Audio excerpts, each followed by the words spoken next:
September 6, 1993, had been an uneventful night on police officer Christopher Lewis's beat in the rural community of Conway, Arkansas. As his shift was winding down, the stillness of the pre-dawn hours was suddenly shattered, and he was forced to resort to tactics they never taught in the police academy.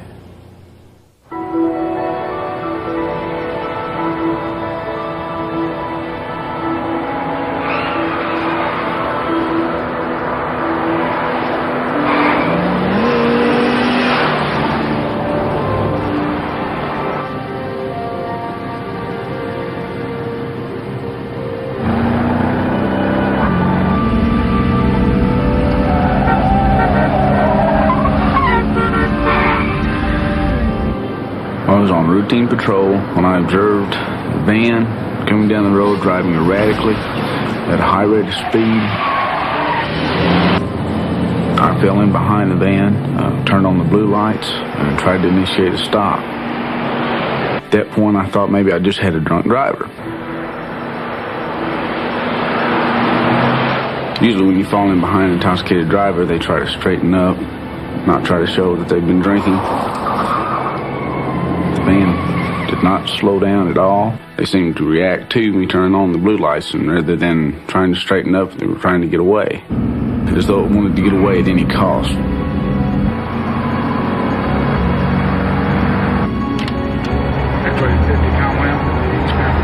I feel like at the time that I've just fallen into a situation in which they have committed a violent crime. A backup unit was launched from the Conway Police Department. I'm still a rookie, and I've only been on the street about 3 months. Fear of the unknown, I guess, is probably the worst fear of all. The attention level goes up, the alertness goes up, and the heart rate goes up quite a bit.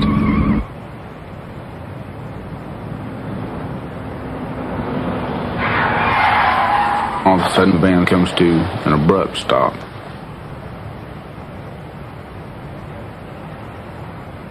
I didn't know whether to expect the back doors were going to fly open and they might try to come out shooting. X-ray 50 Conway, I'm going to be out with Paul Zebra George, 486, be on Harrison and Tyler. Everything was quiet.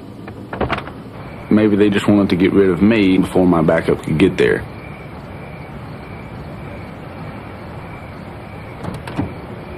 Stay in the vehicle! Stay in the vehicle! At this point, I hear moans coming from inside the van. And the first thing that goes through my mind is a hostage situation. With each step I took, I got a little more scared. I was preparing myself to either have to take a life or for mine to be taken.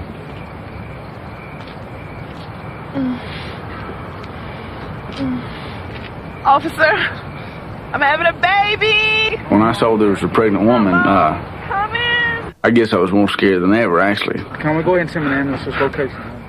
She's trying to apologize to me for the way she's driving, which is totally unnecessary. All I want to know is how long I've got. Do we have time to make it to the hospital? He's coming! Okay.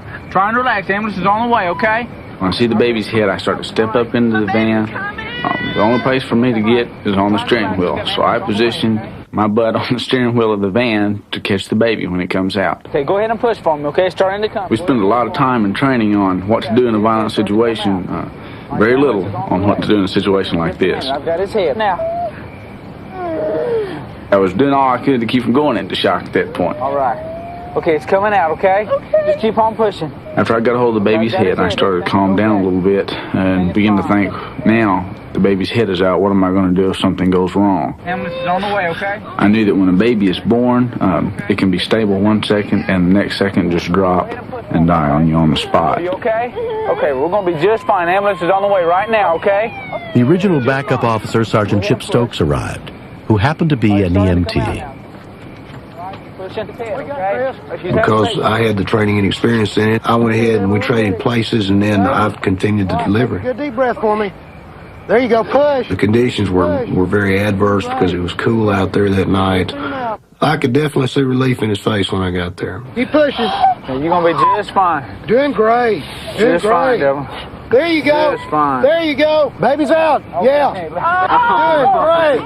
Great. Look at here. You go. Look at there, Mom. Sure enough, big and strong. This baby, when he came out, he was hollering loud. All we had to do was pretty much wipe away some of the mucus from the airways and wrap the baby up, keep the baby warm.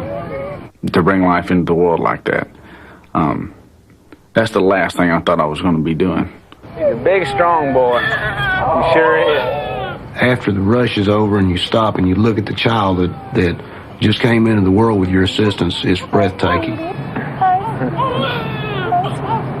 To stand back and to look and say, this is one of those things that I never planned on, but I sure am glad it happened.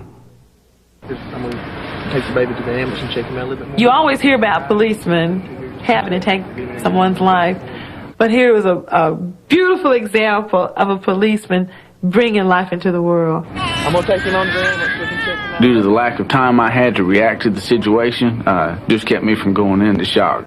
I think if I'd had time to think about it, I would have been scared to death. Delbert King had delivered a healthy 7-pound, 14-ounce baby boy.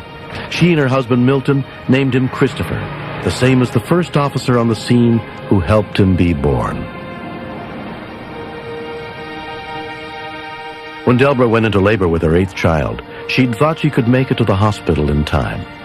My husband's at work, and I didn't think about calling anybody else at 5:30 in the morning. I just felt like I could do it. What is it? Turn around, you do. When I heard the 2 police officers had delivered the baby, I thought that was pretty wild. Because, well, who would think that would ever happen to my wife, you know? But it did, and I'm glad that they were there. I give great gratitude to both of them.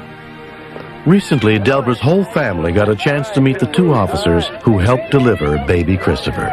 The feeling of delivering a child is like nothing else in the world. It's exciting to see her with the baby. They're so happy together, and you can't help but feel like you're part of that when you were there with the birthing experience to bring him into the world. It's just great to see him doing fine. To me, it's so neat to see a young man, you know, be that excited about a baby. Babies are so helpless, and they're so totally dependent upon you. And it was like he really recognized and saw that, and I think he'll make a great father. I really do. Just out of this experience, I think he'll make a super dad.